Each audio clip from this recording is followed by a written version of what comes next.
आप कहे कि जो वॉर मोड है वो बिल्कुल टेक्नोलॉजिकल हो गया है, हाईटेक हो गया है।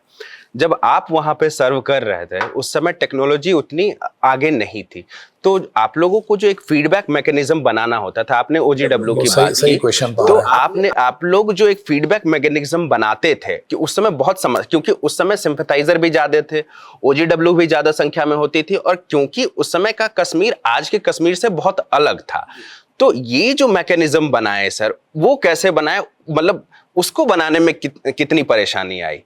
क्योंकि उस समय सर फोन भी नहीं, कुछ भी नहीं, तो कैसे क्रिएट किया वो पूरा सिस्टम? हमारा ही कहना है कि जब आप इस तरह के चैलेंजिंग सिचुएशन में काम करते हैं तो दुनिया इवॉल्व हो रही है रोज, और टेक्नोलॉजी डेली नई नई आ रही है और आती रहेगी, क्योंकि अब ये टाइम टेक्नोलॉजी का है। और 2025 के ऑपरेशन सिंदूर ने ये चीज़ बता दिया कि 2025 का वारफेयर 1999 का वारफेयर नहीं है।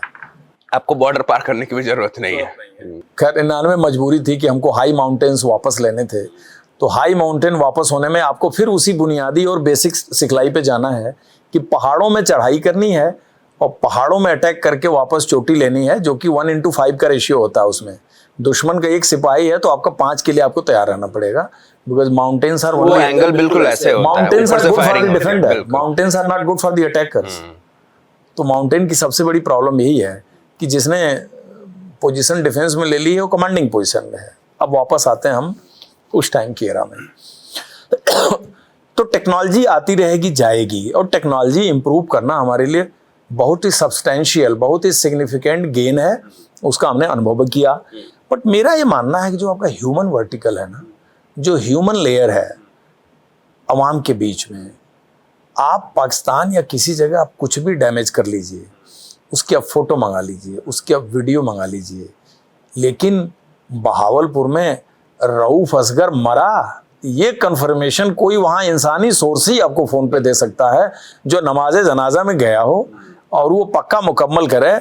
जैसे पटवारी होता ना लेखपाल गांव का, वो वेरिफिकेशन करने जाता है, आज भी ब्रिटिश एरा का वेरिफिकेशन सिस्टम वही है कि वहाँ से कहता साहब वीडियो बात करो, कहता साहब अपना आप आधार भेजो, आधार भेजने के बाद वो गांव में 5 लोगों से वेरीफाई करता है कि वीडियो पर ये NND दुबे बात की है, शक्ल पहचानो, यही है क्या?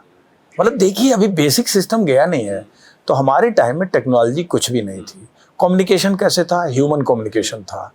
हमारे टाइम में जो कम्युनिकेशन सिस्टम था वो त्रेता द्वापर युग वाला ही था, वो उसमें वायरलेस सेट ऑफ एक्स्ट्रा जोड़ लीजिए और कुछ भी नहीं था। भाई मैसेंजर होते थे, चिट्ठी ले जाते थे, तो वो टेक्नोलॉजी बिल्कुल नहीं थी। नारद जी आते थे और बताते थे, आते थे, बताते थे, या कोई चिट्ठी पत्री रोल करके, जैसे वो रावण के दरबार में एक दूत जा रहा है या राजा के दरबार में चिट्ठी लेके जा रहा है, तो hard copy pen and paper communication था। दूसरा होता था कि भाई आप कुछ कोडेड भाषा में बात कर लीजिए। तीसरा वायरलेस सेट था। चौथी टेक्नोलॉजी तो कोई आई ही नहीं थी। मोबाइल वगैरह तो आया दिल्ली उल्ली में तो 96-97 मान लीजिए आ गया होगा, 98 में, लेकिन कश्मीर उश्मीर में तो बहुत बाद में आया। और जब आया तो नोकिया 1800, और वो भी प्रीपेड, वो भी पोस्टपेड सिम, बाकी से तो बात कर नहीं सकते थे। तो उस समय क्या था कि हम लोगों का जो ग्राउंड एनालिसिस और ग्राउंड नॉलेज बहुत ज़्यादा डीप थी। अब टेक्नोलॉजी के अभाव में आप अपने को स्ट्रांग कैसे बनाएंगे? मतलब आप पे डेटाबेस कैसे होगा? डेटाबेस का एक ही तरीका है कि जैसे इलेक्शन होता है ना, आपके पोलिंग बूथ पे एजेंट बैठता है, एक एक नाम, वल्द, सकूनत, उम्र, और पूरे गांव के वोट का डेटा अपने डायरी में रखता है, और वो देखता है इस पॉकेट में हमारा इतना वोट है, इस पॉकेट में ये वोट हमारा कम है। यानी you have to be physically available to touch and access to each and every human being in your area. ऐसे गाँव की डिटेल, शहरों की डिटेल, ग्रिड रेफरेंस, नक्शे, उसके सारी डिटेल हमारे माइंड में होती थी हार्ड कॉपी में। अभी जो उससे क्या था, हमारा ह्यूमन वर्टिकल बहुत मजबूत था। यानी हमारे आदमी, जिसको आप शोले पिक्चर में देखा होगा आपने कि जेल में सुरंग खोदने वाली है, तो अब आपके जो ह्यूमन वर्टिकल बड़े स्ट्रांग होने चाहिए। अब आता है आज का पोजीशन।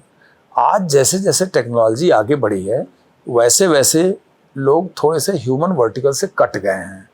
जैसे उनको लगता है कि मैं तो डेटा एनालिसिस करके लैपटॉप पे 10 डेटा निकाल लूँगा, सॉफ्टवेयर से निकाल लूँगा, मुरीदके में बम पड़ा तो मैं इसी से निकाल लूँगा, या टेररिस्ट की एक्टिविटी है तो उनके कहीं न कहीं सिग्नेचर मिलेंगे, उससे निकाल लूँगा। लेकिन आप ये सोचिए कि यूनाइटेड नेशन मतलब यूएसए की आर्मी जो ओसामा बिन लादेन को खोज रही थी, उन्होंने एबोटाबाद में सारी डिटेल ले ली, लेकिन जब तक वो डॉक्टर जाके कन्फर्मेटरी रेकी नहीं किया कि इस शक्ल का आदमी इस घर में है, तब तक उन्होंने अटैक नहीं किया। तो मेरा कहने का मतलब है कि हमको वापस सारी टेक्नोलॉजी के साथ अपने ह्यूमन असेट्स और ह्यूमन वर्टिकल को कश्मीर में दोबारा रिव्यू करने की ज़रूरत है। ऑलरेडी फोर्सेज कर रही हैं, पुलिस भी कर रही होगी। मेरी जस्ट एक सलाहियत है कि अगर हम उस एरिया में भी थोड़ी और मजबूती से घुसें and supported by excellent technology, our success rate is going to be very significant if we go to that.